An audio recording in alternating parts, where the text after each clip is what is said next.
Bushmeat is a term applied to wild animals killed for food by humans. It is very obvious that indigenous people living in tropical forests hunt animals that they always have as a source of protein. Animals they hunt are large uh, game animals like certain types of rodents like paca, peccaries, big birds like guans. Fishing is also extensively practiced in the Amazon as a source of food and is also considered or is a category of bushmeat. The problem here is that sometimes people over extract these resources and then they do it for a business. And when game is depleted from a local area, humans tend to relocate to another area richer in game, of course, causing a major disruptive dynamic phenomenon in population dynamics of animals.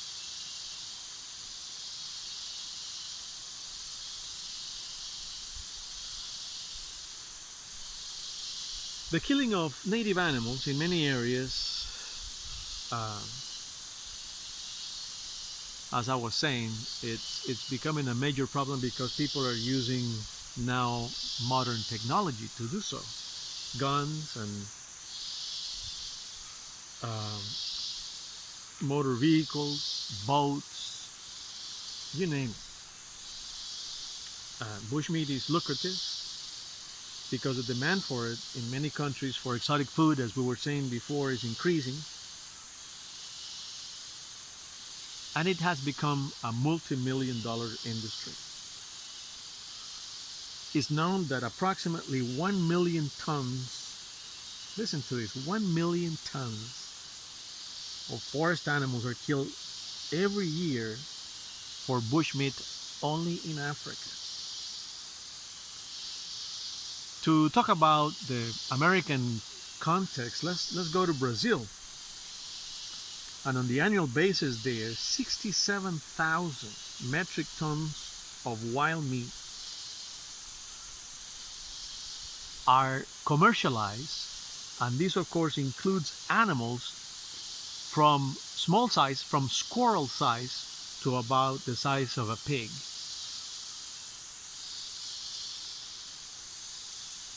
When things like this happen, of course, at that particular scale, we're talking about a major impact and a reduction to the potential loss and threats of the overall function of the forest. Hunting, this kind of hunting practice that we are describing, is sometimes sufficient to drive local populations to extinction. Plant species even can change the composition because they depend on the vertebrate community. They depend on birds and mammals to actually forge the composition of the forest you're looking at.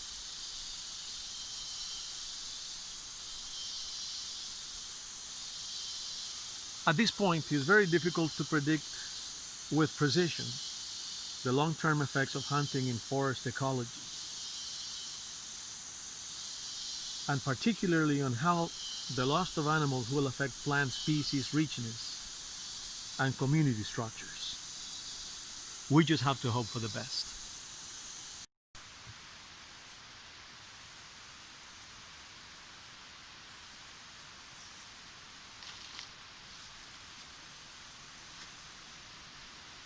Not everything is bad news. There are many efforts to conserve our planet's most vital resources around the world.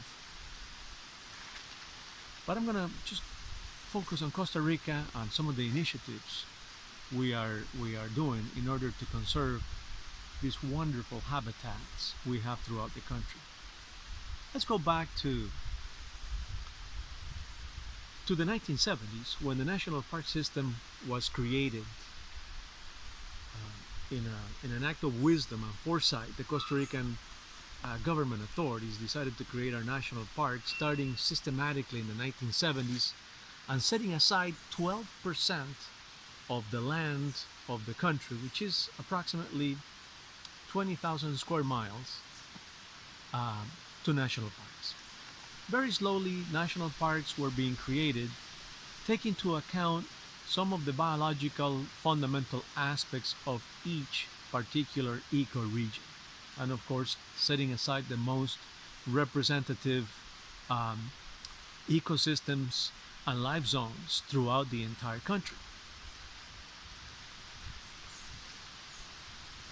When there was no more land to be expropriated, the Costa Rican government started a different initiative in order to encourage owners of land that was somehow forested, like this land we're at right now at the station, to actually sell environmental services to the government. And the deal was that the government was going to pay $90 per hectare, 2.5 acres per year, to landowners that were willing to just leave the forest intact.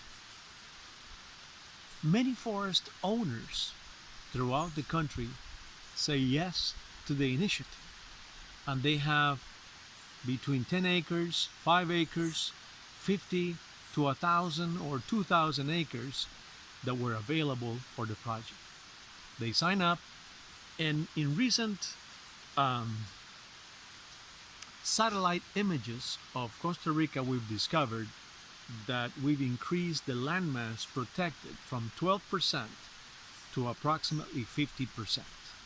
The idea of doing that, of the Costa Rican authorities, was to finally connect national parks, which were in the 70s simply isolated islands of biological importance that would have no future if they were not connected by what we call biological corridors.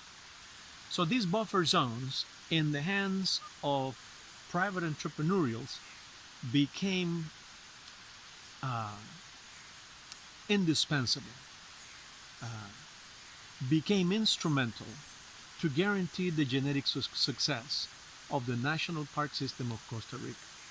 And more importantly, right now, in other regions of Central America, we're trying to connect major conservation units through an initiative called Paseo Pantera that will include countries like Guatemala, El Salvador, Belize, Honduras, Nicaragua, and Panama.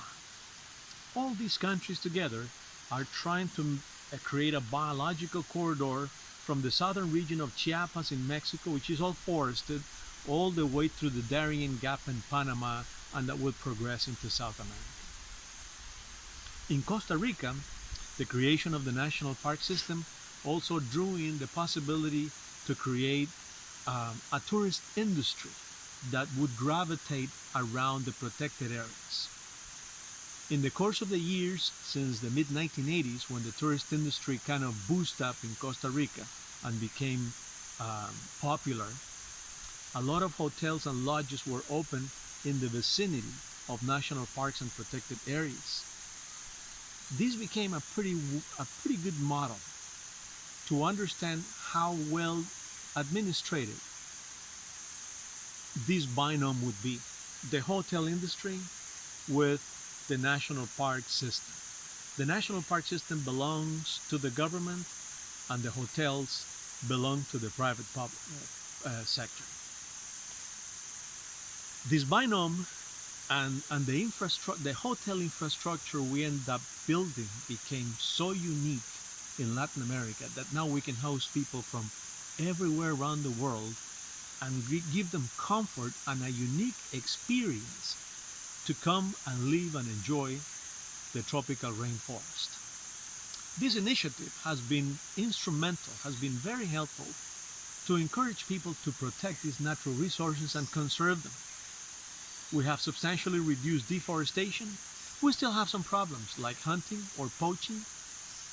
But with time, and as we reach out to remote areas with the ecotourism business concept, we will be able to actually make people understand that it's much better to visit the forest and show to tourists one monkey 100 times that only kill that monkey once. We will gain more by showing the people that one monkey 100 times than if we just kill it and ate it, and that would be it for it. So we are in Costa Rica. We're putting together initiatives of conservation. We continue with our strong movement to go beyond not only the creation of the national parks, but to go beyond, to draw in chemical companies that will be interested in investing in the country, that would actually make the country progress much more into a different level. So these are just things that we're doing: the ecotourism business, the environmental service initiatives, and of course these are things that are paying off for the Costa Rican economy. In fact, tourism is probably one of the most important sources of income that Costa Rica has today. Well, when you visit the tropics, there's so much to see here. A walk in the rainforest is just so rewarding. There's so many things to see, but everything is pretty concealed. So consider for your next visit to the tropics a pair of binoculars. It's very important to have a pair of binoculars to be able to enhance your experience in tropical forests. Many of you have seen tropical forest documentaries now that you're looking at these videos, and probably you have always have in your wish list a visit to the tropics. Today, I want to invite you to visit Costa Rica, to come to visit this country that has made incredible efforts for the conservation of its tropical rainforest, and join us in a learning experience in this fabulous tropical country. Thank you, and we'll see you again.